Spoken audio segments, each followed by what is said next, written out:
Alright, just finished painting up there, up to about right here. I had to scrape all that paint off and prime and paint. I still got to scrape right here, prime and paint, but that'll be next. A lot of work. Alright, so today was super warm, like 80 degrees, super sunny, and now all of a sudden the storm's coming, but I want to show you guys what I've been doing to this house. I can climb up here in the rain to show you. Alright, so I started work on that a while back, and I got up on the scaffold. I can only get up to about right here, and as you can see, this paint is really chipping. Try to get up a little higher. Okay, see how chipped up that paint is? That's really bad. That's from years of not painting the house. And you can see what I did over here. Way nicer. You see what I'm working with. I got a 2x8 plank that I got to walk across with a ladder that's roped off at the bottom to this dish to kind of keep it from falling over when I'm on it. Kind of scary, but it's the only way I could think to get this done. And so it's all been painted today. It's already dry, which is good because it's starting to rain now really bad. And you can see my backyard, the lightning. So yeah, but it's a lot of work that I'm doing to this house, and I'm trying to do it properly. A lot of people would have just ripped this wood down and put some aluminum soffits up there, but this has really nice crown molding, as you can see. I mean, they don't make this stuff anymore like this, and I figured, you know, let's restore it rather than rip it all out. And I caulked my edges here to keep the rain from going inside underneath the aluminum siding. The aluminum siding I'm going to be painting at a later time. Here's my little walk plank, which is quite scary too. You gotta literally kind of walk, you know, just like that, ever so slowly. And yeah, I was up here scraping away, getting off all that old, as you can see, I got like 98% of that old paint off, almost 99%. A lot of work, but it sure is worth it at the end, because look at that. It's just beautiful when you're done. And right here I got a little walking space that I can actually get up on and kind of put my hand up here, and with the scraper in one hand I can able to scrape right here, which is, it's a little bit hard, but eventually I'm only gonna be able to reach up to about right here, and then I'll have to get the ladder over there, put it back over here, and do the same thing, rope it up just like I did over there, which is kind of dangerous, but like I said, the only way to get this done properly is you got to get up there and just do it and get it done. And this is like 30 feet up. Homes that are really tall are quite a struggle. And if you're wondering why I didn't paint this yet, I'm still contemplating if I want gutters up here or not, if I'm going to leave the box gutters. Not sure what I'm going to do yet, because I know the box gutters, they are leaking a little bit. So years and years of them putting just rolls of roof up top. There's like 3 layers just in the box area, boxed out area.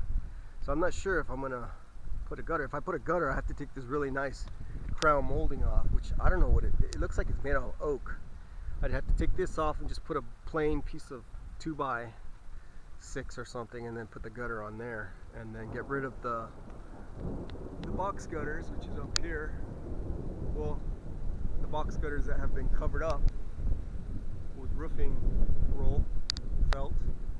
And then what I would be doing if I was going to do it that route with gutters is I'll put OSB at the end, the 2 feet, and then fiberglass over that, and put gel coat, and then put gutters, and it would never leak again. A lot of people use this rubber stuff out here. I don't know how good it is. It seems alright, but you could also do fiberglass. You can fiberglass over OSB, and then gel coat over that, and that also works as well. But yeah, a lot of nights not sleeping, trying to figure out what I want to do on this house.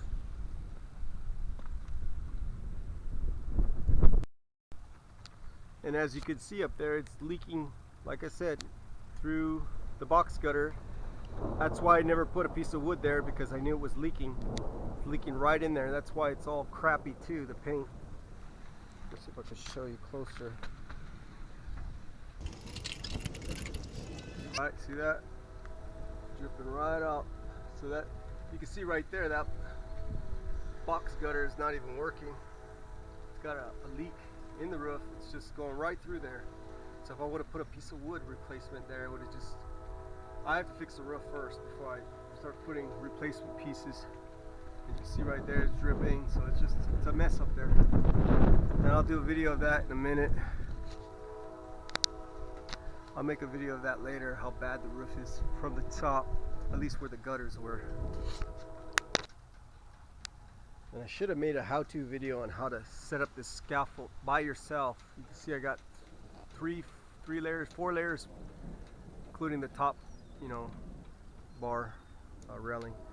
And you can see how I got it angled here because it's on a slope. Should do a video of that in the future, because I couldn't find any videos on YouTube how to set this thing up, at least not by yourself. Alright, here's the little attic here.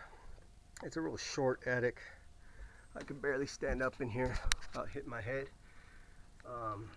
It's just the style that it has. You can see over there where there's light. That's where the piece of wood where I haven't replaced it and where it's leaking. Luckily I have an access door here to get to the top. So, see if I can get up in here. It's got a little lock that I got to take off. Alright, let's pull this thing off.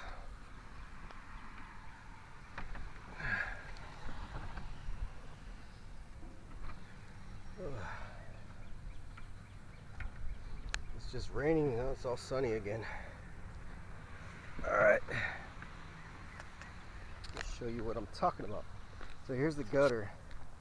It's an old box gutter style where somebody added the gutters into the box gutter.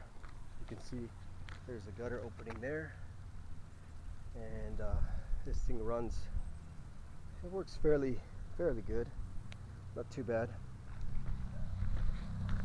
It had a lot of patches, so a lot of places where, like I patched this one when I moved in with a piece of aluminum, but you got to put a lot of tar down all the way around your nails and stuff.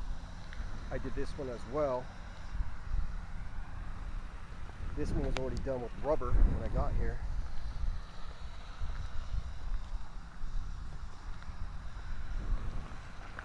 And all it is it's just those rolls of roof that they just laid out, and then they nailed it off on the corner, on the edge of the wood. But as you can see, it's got a lot. See all these patches I had to do? All these I did myself because it's leaking through the box gutters. And you got places like right here where it's kind of standing water. It's not really going that way, so it's not really working. It's probably just when it overflows off the side there. You got right here is another little crack where water's penetrating in there and going through the soffit. I did this one. I probably need to do another one there if I don't fix this soon. And again, this is 30 feet up, so there's my scaffold. And here's the other gutter right here. And you see the water it's leaking through here. I put a lot of tar in here, so I'd assume it's getting in through some cracks here. I'm trying to see where, but it's hard to see. It could be going through any little crack. And you can see that it's kind of sitting water. It's not working all that great. So I think the gutter itself is working, but just I don't know if the slope is off or it's because it's lumpy there, kind of high there. Here you got another crack that I did, but that tar just cracks. Eventually, after a few months, 6 months to a year, you'll just get a crack and then the water just seeps in there again. So I don't know what I want to do up here. If I'm going to just get another roll, it seems like that's all they've been doing. It's putting rolls here. I don't know how long they last. And you can see there's a big lump here. So I'm assuming they lift these up to get that roll under there. I don't know if they nail it off or what. I put these in years ago, and they usually use tar, and then you lay it on the tar, and then you nail your nails. But I'm not a roofer guy, so all this is new to me. But it definitely needs to be fixed. If anybody's got any clue on how a good way to fix this gutter, leave it in the comments, please, because like I said, I'm not a roofer, but I'm trying to learn to do things all by myself, and I want to do it the right method. Well, what I was thinking to do is to get rid of this box gutter, put in some OSB from about like right here where the lump is, going to the wood, and then just glassing it. You know, some people use the rubber, but I would do fiberglass since I know how to work with fiberglass. They do that a lot in England, Britain. You only have to put like one layer of glass, and then you gel coat over it, and that's waterproof. You'll never have a problem. And if it does, you get a hairline crack like this thing does, you just sand it and put more fiberglass and gel coat in there. A lot easier to do, in my opinion, than having to put tar in there that just keeps failing every 6 months. And there is a hollow spot in here, I'm assuming, and that's probably why it keeps breaking in the middle, because like I said, this was probably one of those tin lead, you know, box gutters back in the day. I don't know if it's still there. It probably is. It's probably so deteriorated. What I wish they made is, I wish they made like an OSB that was like in a circle that you could use for these gutters. That would be a really good invention if somebody can make OSB, like, you know, like for gutters, box gutters. So you could just lay it in there and it would have the shape. That way you could just glass in your box gutter.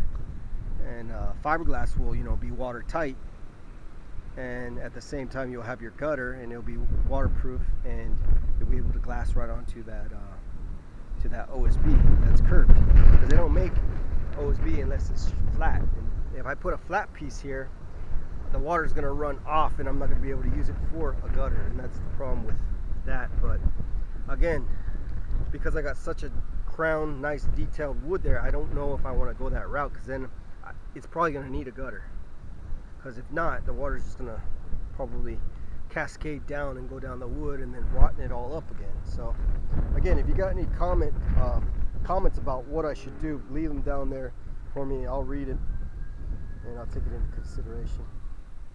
And again, here's a new piece that they did, only like 4 feet, and you can see they glued this. You can't even pull this up, it's glued to it. So that's so that's done properly. Yeah, I don't know. I'm thinking just to get some more of this roll. It'd be fast and cheap just to roll out a big long thing all the way to the other end, and just you know, put it under the shingle here and just tar it in so it's tight, watertight. And I think that would work for at least, I don't know, 5 years. It would last, I would think, as long as you don't step on it. See how this can be, it's like there's air under here. That's when if you step on it, you just rip it, and then it's no good. See, they kind of shaped it over here going towards the gutter. So I don't know. Anyways, this is Jacob. Leave me a comment on what you think I should do on this, guys, because I'm not a roofer. But I gotta take care of this problem, because there's no point of fixing the soffits and restoring it all beautiful and nice, and then it's just gonna be leaking through the soffits again and destroy the paint I just did. So I gotta get this done immediately in the next month or so. Crazy times, guys. I've been hearing the police and ambulance drive by like crazy all day long. But there's my backyard. Seems like the rain is gone already, so that's good. But anyways, that's it for this old house that I'm restoring, built in 1867. Take care, guys. To the next video of this old house that I'm renovating. That's where I'm at.